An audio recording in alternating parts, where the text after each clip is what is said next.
Bananas are berries, but strawberries aren't. Tomatoes are berries too. Wait, what? In this video, we've re-gone. Now learn all about what makes a berry, and if some common fruits deserve their berry title or not. So, grab your magnifying glass, put on your lab coat, because it's time for Hello, my little scientists.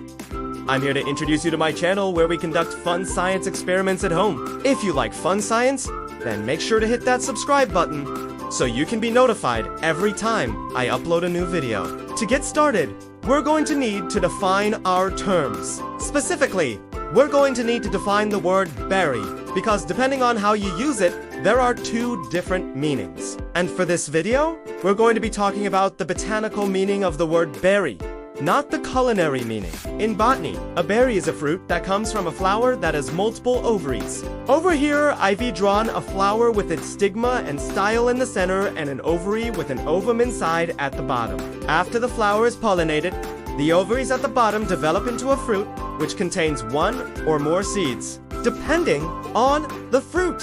These seeds can be found whole inside the fruit, or they can be crushed up and mixed in with the fleshy part of the fruit. Now, this is different from culinary berries like strawberries or raspberries. For example, the surface of a strawberry is covered with tiny seeds called achenes. These achenes look like small brown dots. If you were to magnify them, you would see that each one looks like a tiny little upside down heart.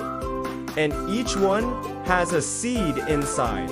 So, when we eat a strawberry, we're actually eating a bunch of tiny fruits, all mashed together. We'll talk more about those aggregate fruits later. For now, we're going to focus on simple berries like blueberries, grapes, and bananas. Oh wait, bananas aren't simple. Let's take a closer look. Bananas are berries because they fit this scientific definition we talked about earlier.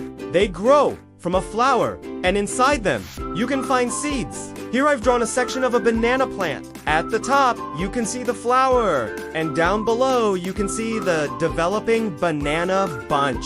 And here's an up-close doodle of a single banana. Inside the peel is a soft, pulpy flesh that surrounds a bunch of tiny seeds. But not all bananas have seeds in them. Why is that? Well, bananas have been cultivated by humans for thousands of years. We've selectively bred them for certain traits like taste and size. And over time, we've bred most commercial banana varieties to have no seeds at all. This is great for us because we love our bananas. Smooth and creamy, but it makes it kind of hard to show you guys what the seeds look like.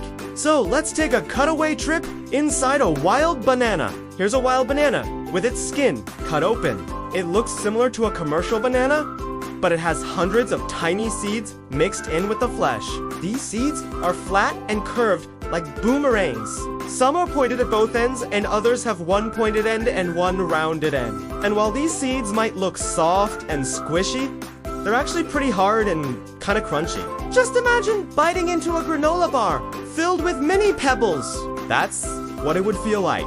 If we were to remove all the flesh and just focus on the seeds, we would see that they're all very similar in shape and size. They're also all curved in the same direction. So if you took all the seeds from a wild banana and mixed them up and then put them in a bowl and gave them a good stir, you wouldn't be able to tell which end was up or down, left or right. They're all the same. But once you put them in a banana, there are differences. Some seeds are pointing up and out and others are pointing down and in. So, when you're eating a banana, you're feeling these differences between the seeds. And that's what gives bananas their unique texture. Now that we know bananas are berries, let's move on to the next fruit. Are strawberries berries? Well, if you ask a scientist, they will say no. If you ask the general public, they might say yes. And that's because strawberries are what we call culinary berries. They're called this because they feel like berries, they look like berries, and they often used in recipes like jam or smoothies, in the same way you would use blueberries or blackberries. But strawberries aren't berries because they don't come from a flower with multiple ovaries. They come from a flower with a single ovary. In fact, the part we eat isn't even a fruit at all. It's an aggregate fruit made up of a bunch of tiny fruits called achene. Each achene has its own ovary and ovum. And after fertilization, each ovary develops into a tiny, dry fruit with a tiny seed inside. Together, these tiny fruits form the strawberry that we eat. And that means that real berries are actually quite rare in nature. Most of the fruits we think of as berries are actually aggregate fruits. Raspberries and blackberries are also aggregate fruits. They both come from flowers with multiple ovaries, but the ovaries develop into small, dry fruits with a seed inside. Aggregate fruits have many ovaries, but they only produce small, dry fruits, not fleshy berries, and that's why they aren't true berries. So, a quick recap so far. Bananas are berries. Strawberries aren't. But wait, there's more. Tomatoes are berries too. In fact, so are cucumbers and pumpkins. A long time ago, people didn't think these foods were fruits. But once scientists learned that they grew from flowers and had seeds inside, they were reclassified as fruits. Cucumbers are berries because they grow from flowers and they have seeds inside. You can tell they're berries if you look closely at their skin.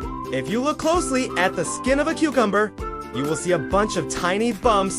These bumps are the scars left behind when the cucumber was pollinated. Each little bump is the mark left by a tiny drop of sticky pollen. Once the pollen landed on the cucumber, it germinated and worked its way into the ovary of the cucumber flower. Later, the fertilized ovum inside the cucumber ovary developed into a tiny seed. Tomatoes are berries too. Here's a cross-section of a tomato. Do you see all those tiny little seeds inside? Those seeds are surrounded by a gelatinous pulp. And if you zoom in closely on one seed, you can see a tiny little root growing out of it. This is the beginning of a new tomato plant. When a bird or mammal eats a tomato, these seeds pass through their digestive system unharmed. Later, they're released into the ground and they start growing roots. And finally, let's talk about pumpkins. Here's a diagram showing how a pumpkin grows. It grows on a vine right along the ground. A pumpkin starts off as a tiny little flower. The flower is pollinated and the ovaries develop into a fruit. The fruit grows and grows until it's big enough to be a jack-o'-lantern. And inside the pumpkin, you can find hundreds and hundreds of tiny seeds. All these foods are berries. We're gonna add them to our berry squad along with bananas, blueberries, grapes, and kiwis. Now this is different from the way we define these foods in culture. In culture, we might define a berry as a small, roundish fruit that has a sweet or tart flavor and is often used in desserts, using this definition. You could say the foods like olives or egg fruits are eont berries, even though they meet the scientific definition using this method. We could also say that a banana is uinte berry, either because they do uinte sweet and they re not used in desserts. So remember, the next time someone calls strawberries a berry, you'll know they're wrong. You'll also know that bananas are berries, and so are tomatoes, and cucumbers, and pumpkins. This has been a Science Rules video. If you want to sketch more food myths, let me know in the comments below. And remember, you can do science anywhere. All you need is a little imagination.